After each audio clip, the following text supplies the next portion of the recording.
አሰላሙ አለይኩም ወራህመቱላሂ ወበረካቱ። እንዴት ናችሁ ውድ ተመልካቾቼ? ደህና ናችሁ ወይ? አልሐምዱሊላህ። ዛሬ ለእናንተ የሚጠቅም ነገር ለሁላችንም የሚጠቅም ነገር ነው ይዤ የመጣሁት። እኔ አሁን ለራሴ ላዘጋጀው ነበር ግን ትዝ ሲለኝ ለምን ቪዲዮ አልቀርጸውም ብዬ ቪዲዮ ቀረጽኩት። ይኸው እዚህ ጋር ልፈጨው ነው። ይሄ ጅንጅብል ነው፣ ይሄ ሎሚ ነው። ይሄ ደግሞ የሾርባ ቅጠል ቻይናዎቹ ብዙ ምግብ ይሰሩበታል፣ ቱርኪዎችም ይሰሩበታል። እኛ እዚህ የቱርኪ ምግብ ነው የምንሰራበት እና ወላሂ አልዓዚም በጣም አሪፍ ነው። እኔ አሁን 3 ቀን 4 ቀን ሆኖኛል እየጠጣሁ።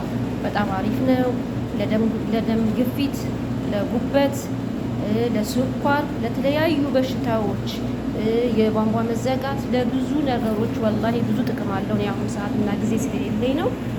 ጥቅም አለው፣ ተጠቀሙት። ፍጭት ታርጉትና አንድ ጋር እንዳለ ውሃ አድርጋችሁ እኔ አሁን 1 ብርጭቆ 2 ብርጭቆ ነው የምፈልገው፣ ግን ትንሽ በዛ ብሎብኛል። ሲፈጭ ይበዛል። በጣም ምርጥ ነው። ጣዕሙም ደግሞ ከለመዳችሁት በኋላ ወላሂ ለአዚም ይናፍቃችኋል። ስኳር፣ ማር ምናምን አተርጉበት። ምናልባት ትንሽዬ ማር አርጉበት ከበድ ካላችሁ ማለት ነው። እና በጣም ምርጥ ነው። ከቻላችሁ በባዶ ሆዳችሁ ጠጡት። ካልቻላችሁ ደግሞ ካፈጠራችሁ በኋላ ብዙ ምግብ ሳትመገቡ ጠጡት። ግን ምንጊዜ ልክ በመሀል ላይ እንደ ውሃ ተጠቀሙት። በጣም ምርጥ ነው። ሰውነት ቀለል ያደርጋል። ለውበት ራሱ፣ ለሰውነት ጥራት፣ ለአጥንት በጣም ለብዙ ነገር ጥቅም አለው። ይህን ይመስላል የቦሊያ ቲዩብ ቤነዋሪም ሰብስክራይብ ላይ እያደረጋችሁ ተከታተሉ። ዛሬ ለራሴ የሰራሁትን ነገር ነው የማዘጋጀው። እዚች ላይ እንዲቻለኝ ነው እፈጨዋለሁ ማለት ነው። ይኸው እዚህ ጋር ውሃ ሞያ ሰሃ አረግበታለሁ። አንድ ካነሰኝ ጨምርበታለሁ። እዚህ ጋር እየፈጨሁ ነው።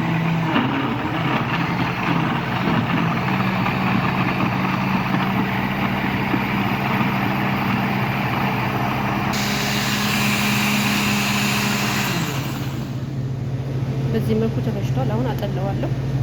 እዩት፣ በጣም ነው የሚያምረው። መጠለል ግዴታ ነው፣ ማጠል አለብኝ። እዚህ ጋር እያጠለልኩት ነው። ዋው ገባው ውስጥ እኔ በሻሽ ነው ማጠለው፣ በንጹህ ሻሽ ጠለል አደርገዋለሁ። አያችሁት?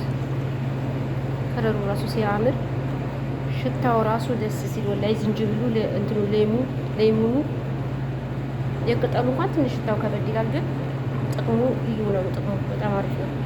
ይሁን እንደዚህ አጥልሌዋለሁ። በጣም ነው የሚያምረው ከለሩ። አያችሁት? ሲያደርግን ከለሩ ይቀይራል።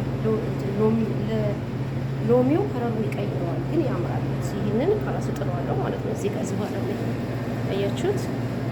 የጠለለው እንደዚህ ጥለዋለሁ። ይኸው እኔ እንበርጠበት እቃ ውስጥ አድርገዋለሁ፣ ፍሪጅ ውስጥ ለማስቀመጥ እንደዚህ አጥልሌ ማለት ነው። በኋላ ለምጠጣው ደግሞ በዚህ አድርጌ ያስቀምጣለሁ። ወላሂ በጣም ምርጥ ነው። በቅጠሉ ላሳያችሁ አንድ ሀብራቶች። እሺ፣ ይሄ ድጋሚ ያጠለልኩት ነው። ፈር ስላለ ውሃ አደርግበታለሁ ትንሽ። ይህን ይመስላል ከለሩ ሲያምር፣ ይህን ይመስላል። ፍሪጅ ውስጥ አስገብቼ በኋላ